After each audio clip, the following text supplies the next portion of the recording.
Welcome back नाज़रीन। बातचीत कर रहे हैं पाकिस्तान में इस वक्त जो कानूनी आइनी मामला चल रहे हैं और सियासत उसके साथ जुड़ी हुई है। और हमारे साथ मौजूद हैं फैसल चौधरी साहब, PTI के वकील हैं, हाफिज हसन खोकर साहब और रियासत आज़ाद साहब जो इस्लामाबाद हाई कोर्ट बार के प्रेसिडेंट भी। हमें ज़रा ये भी बता दें कि 9 मई के केसेस में भी आज बड़े पर्टिनेंट क्वेश्चन लिए गए और ये कहा गया कि जो तरमीम अगस्त 2023 में हुई ऑफिशियल सीक्रेट एक्ट या आर्मी एक्ट के अंदर, उसका इतलाक मई के केसेस 2023 में कैसे माजी में कैसे कर दिया। और ये तोशाखाना 2 में अपने केस में सुप्रीम कोर्ट में मौजूद था और मैंने इस केस की हेयरिंग भी सुनी है।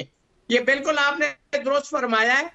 जो केस वो रावलपिंडी बार एसोसिएशन का केस वाला रेफरेंस देते हैं और जो APS वाले केसेस की बात करते हैं वो बाय वर्च्यू ऑफ लेजिस्लेशन उसके अंदर ये मिलिट्री ट्रायल की इजाजत दी गई थी, लेकिन उसके अंदर एक सनसेट क्लॉज मौजूद थी जिस वक्त उसकी एक लिमिट थी कि ये जहां पे जाके खत्म हो जाएगा। लेकिन आपने खालिद जमील साहब इस चीज को देखा कि वो केसेस मिलिट्री ट्रायल हुए, लेकिन उसके जो डेफिशिएंसीज थी, जो लेकुनास थे, जो डेंट एंड डाउट थे, क्या वो जब रिट में चैलेंज हुए, यानी अपील एग्जॉस्ट होने के बाद जब पेशावर हाईकोर्ट में चैलेंज हुए, वो तो तमाम के तमाम केसेस सेट साइड हो गए। तो उसका फायदा क्या हुआ? मैं मिलिट्री ट्रायल होने के खिलाफ नहीं हूं, मेरा क्वेश्चन है जुरिस्डिक्शन का।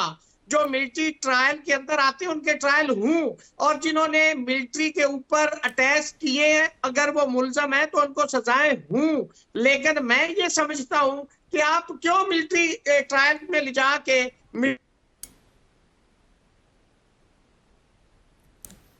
आज़ाद साहब का जी हाफिज साहब यही सवाल आपसे है कि हम चाहे इलेक्शन एक्ट को हम देख लें, चाहे हम ये मिलिट्री एक्ट की बात कर लें, चाहे हम तोशाखाना रूल्स कर लें कि इतलाक सबका माजी पे किया गया।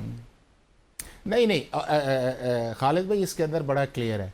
एक ये है कि जिस ऑब्जर्वेशन की तरफ आज इशारा कि ऑफिशियल सीक्रेट एक्ट क्या जो है 2023 के अंदर आया, वो भी ऑफिशियल सीक्रेट एक्ट जो है वो आपका 1967 से इस कानून का हिस्सा है। उन्हें वो कहते हैं जो तरमीम की नहीं, उसका इतलाक देखे ना कि वो तरमीम का इतलाक तो तब बात उसके अंदर आएगी कि जब उसके ऊपर अमेंडेड सेक्शन लगा हो। जब आपका 2D1 या 2D12 या सेक्शन 59(4) है, वो तो तब सिचुएशन आएगी कि जब आपने अमेंडेड का इशू ही नहीं है।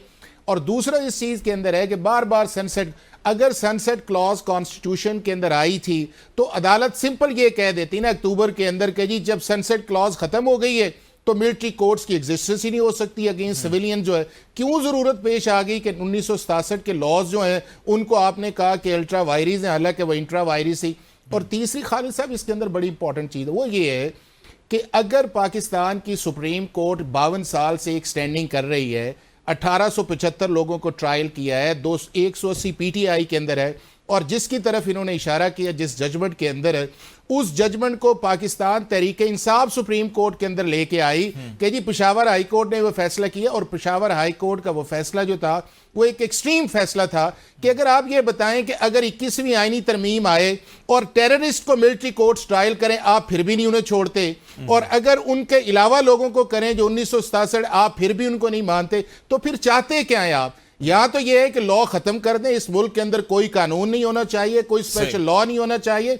और मेरा ख्याल है कि सुप्रीम कोर्ट ने बजाते खुद इस कंट्रोवर्सी को क्रिएट किया है कि अगर 52 साल से एक स्टैंडिंग थी और अगर वो चाह रहे थे तो कहते भाई साहब आप जाएं, नीचे जाके आपकी अपीलें आएंगी, हम देखेंगे आपके साथ ड्यू प्रोसेस हुआ है या नहीं है। और वो ड्यू प्रोसेस क्या है? आज तक तो कभी फेयरनेस पे बात नहीं आई।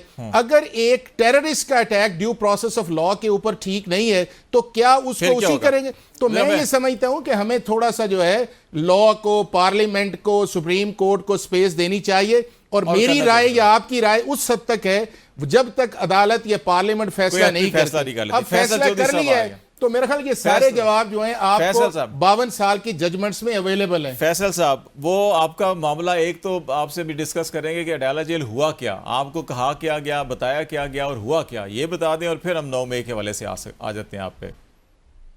अडाला जेल में आज हमें 11 बजे का एज यूजुअल टाइम बताया गया था कल कि जी वो कोर्ट का अमला जो है खालिद यूसुफ के साथ हमारा एक टीम मेंबर है जूनियर, उनको हमने कहा है कि वो उनके साथ राब्ते में होते तो उन्होंने हमें इत्तला दी कि जी कल 11 बजे सुबह जो है वो फैसला सुनाया जाएगा।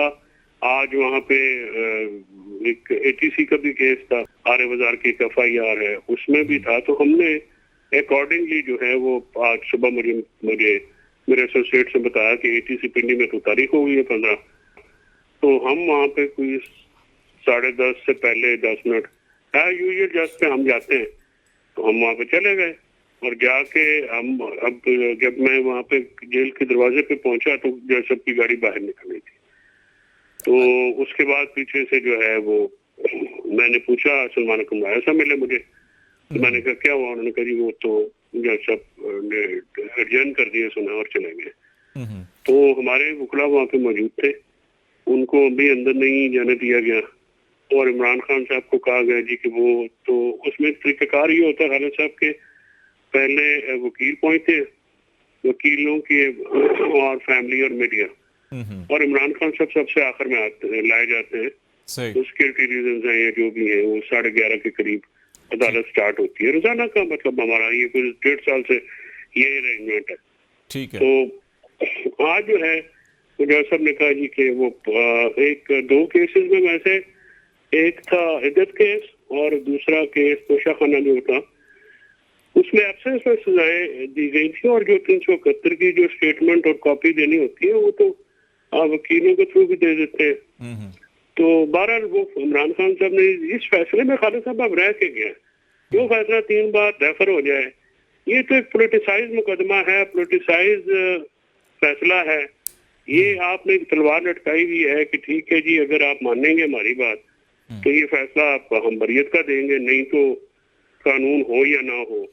तो इसका मतलब ये है कि ये तासुर है कि अदलिया के ऊपर अभी भी एग्जेक्टिव या इंटेलिजेंस एजेंसीज का बैरूनी दबाव है। जो जजेस इस्लामाबाद हाई कोर्ट ने ख़त भी लिखा था, वो सुप्रीम कोर्ट में पता नहीं मामला कहाँ चला गया, उसके ऊपर दोबारा कोई ना कोई आवाज़ आ रही है ना बात हो रही है, वो अभी भी इसका मतलब एग्जिस्ट करता है? फिर डेफिनेटली एग्जिस्ट करता है जी। आप देखें सरगोदा के जो एंटी टेररिज्म के जज हैं उनकी कोर्ट में क्या हुआ, और हाई कोर्ट लाहौर ने उसके ऊपर पर्दापोशी कर दी।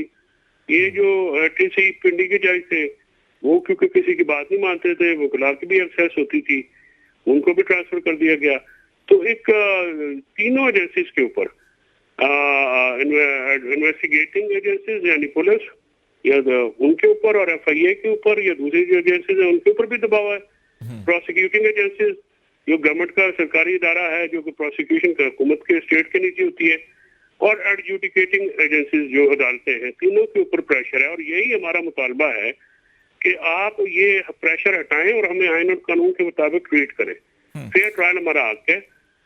आप जो ये दबाव डाल के फैसले करा रहे हैं, जो कि पहले भी 4 दफा आपने इमरान खान साहब के और बुशा बीबी खिलाफ कराए, वो पहले से वो सस्टेन नहीं हो सके ऊपर वाली कोर्टों में, या वो क्वाश हो चुके हैं या वो सस्पेंडेड है। सही। अच्छा ये बताएं, ये जो तासुर दिया जा रहा है कि 17 जनवरी को भी ये तारीख मुकर्रर की गई है, 17 भी जुडिशल कमीशन ऑफ पाकिस्तान का इजलास है और उसमें जजेस की तकर्री होनी है लाहौर इस्लामाबाद हाई कोर्ट के भी, कि जी के फैसले वही मर्जी के जजेस के पास चले जाएं, उस तरह की कोई मामलात आपको दिखाई देते हैं? देखिए सर, जो भी जज होंगे, जज नए जजेस के पास तो इतना इम्पोर्टेंट मुकदमा नॉर्मली लगता नहीं है, वो तो ज़ाहिर है सीनियर जजेस के पास होगा। अगर कोई इस किस्म के जजेस हुए जो हम समझते हैं कि वो हमारे मुखालिफ हैं या उनका तासब है या बुग़्ज़ है, तो ज़ाहिर है हमारे पे पूरा राइट है, हम उनको प्रोसीड तो नहीं करने देंगे, हम उन पर ऑब्जेक्शन लेंगे।